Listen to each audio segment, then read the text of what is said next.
بسم اللہ الرحمن الرحیم.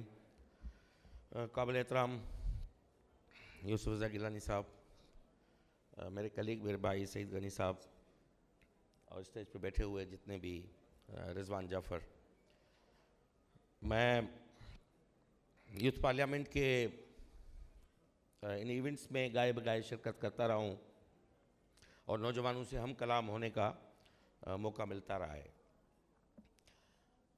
میں سمجھتا ہوں آج جو تھیم ہے جنا اینڈ یوتھ، یہ بہت امپورٹنٹ تھیم ہے. مجھے نہیں پتا، ہم تو محروم رہے جو اکابرین نے یہاں پہ گفتگو کی ہوگی جنا صاحب کے حوالے سے اور یوتھ کے حوالے سے.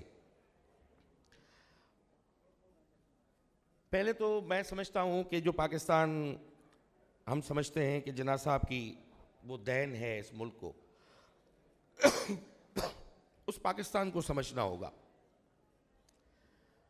کہ ہم جو یہاں پاکستان میں بسنے والی جو قومیتیں ہیں، پنجابی ہوں، سندھی ہوں، سرائکی ہوں، پختون ہوں، بلوچ ہوں، جتنے بھی آباد ہیں، ان کا اپنا ایک ہسٹوریکل اور تاریخی تشخص ہے. میں ہمیشہ ایک بات کرتا رہا ہوں کہ آج کے پاکستان کو ہم تھوڑا ماضی میں لے کے اس کو تھوڑا گیلونائز کر کے اور براڈ اسپیکٹرم میں سمجھنے کی کوشش کرتے ہیں. وادی سندھ غالباً جو 5-6 ہزار سال سے زیادہ تاریخ پر محیط ہے.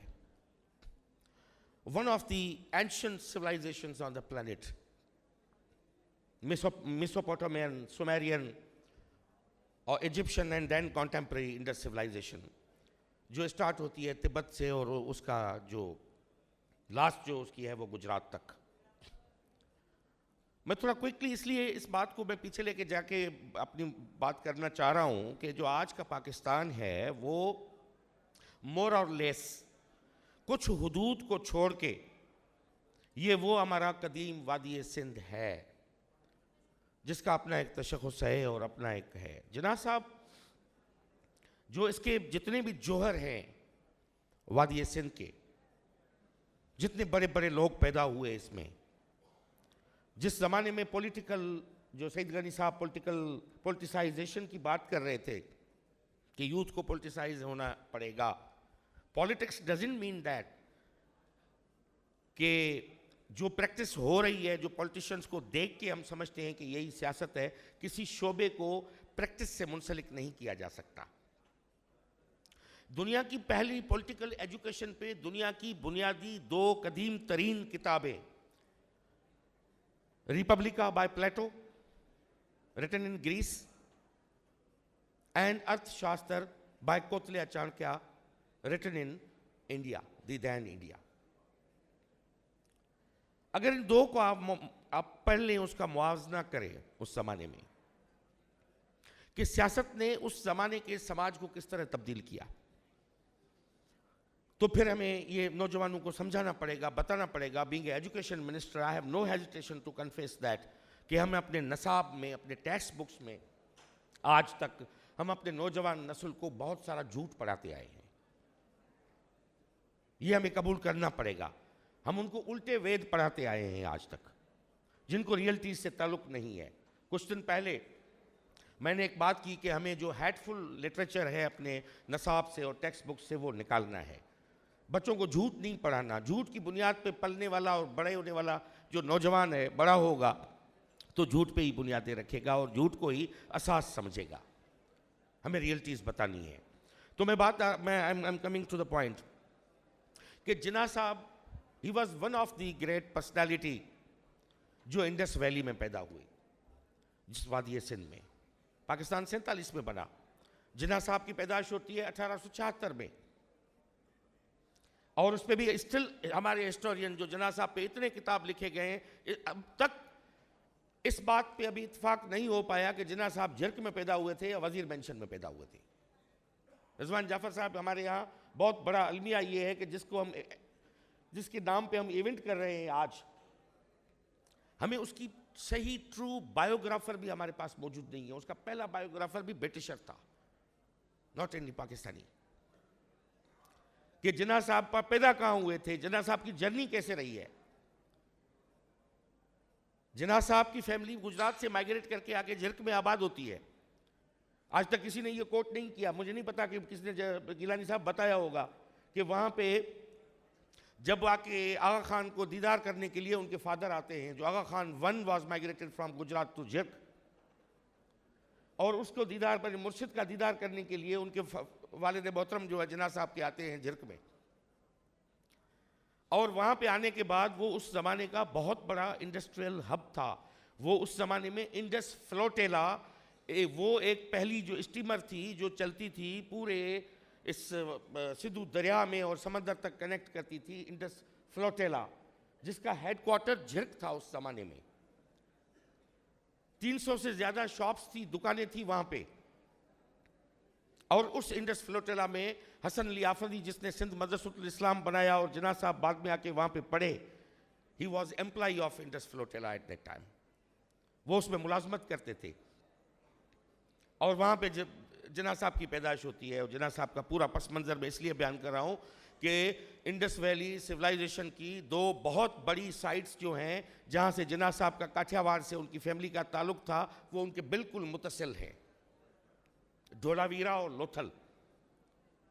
تو ہم جناح صاحب کو 77 سالوں کے اگر کانٹیکسٹ میں آپ سمجھیں گے تو یو کین ناٹ انڈرسٹینڈ جناح صاحب. اس کے ساتھ یہ بڑے سے بڑی بے انصافی ہوگی. اس کو ہسٹوریکل تناظر میں دیکھنے کی ضرورت ہے. اور جناح صاحب میں سمجھتا ہوں بر صغیر کے وہ اسٹیٹس مین تھے.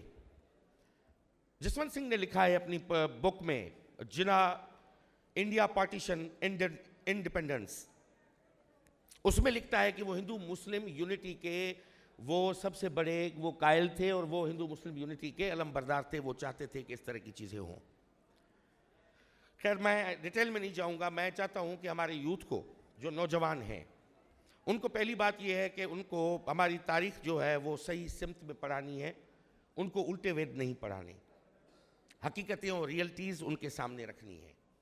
اب اس چیز سے ہمیں نکلنا پڑے گا کہ ہمارا جو بر صغیر ہے, یا محمد بن قاسم جو یہاں پہ آئے تھے اور محمد بن قاسم نے آ کے اسلام پھیلایا, سعید غنی صاحب, اس سے پہلے ہمیں تاریخ میں دیکھنا پڑے گا کہ یہ 712 میں محمد بن قاسم صاحب آتے ہیں, تشریف لاتے ہیں سندھ میں, اور 629 میں آقائے دو عالم کا وصال ہوتا ہے. 632 میں 629 میں کیرلا میں چیرمن ماسک بنی ہوئی ہے. وہ کس نے مسجد بنائی تھی وہاں پہ؟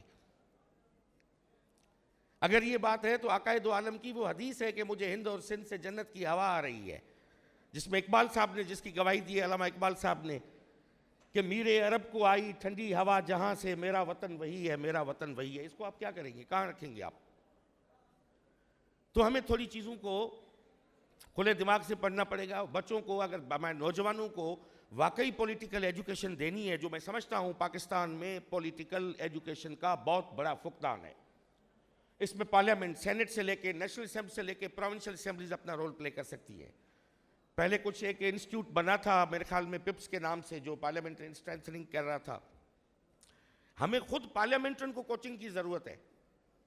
یہ یوتھ کس کو ماڈل بنائیں گے, کس کو آئیڈیلائز کریں گے؟ یہ جو آپ شیڈو جو کیبنٹ بنا رہے ہو, جو شیڈو پارلیمنٹ بنا رہے ہو, کبھی آ کے وہ ہماری پارلیمنٹ میں بٹھا کے دکھاؤ. یہ خدا کی قسم ہے دائیں کر کے اور کوکیں کر کے بھاگ جائیں گے کہ خدا کا واسطہ ہے جان چھڑاؤ ہماری پارلیمنٹ سے. ایک دفعہ یہی ہوا تھا. میں نے وہ اخباریں لکھتی ہیں کہ آج اسمبلی مچھلی بازار بن گئی.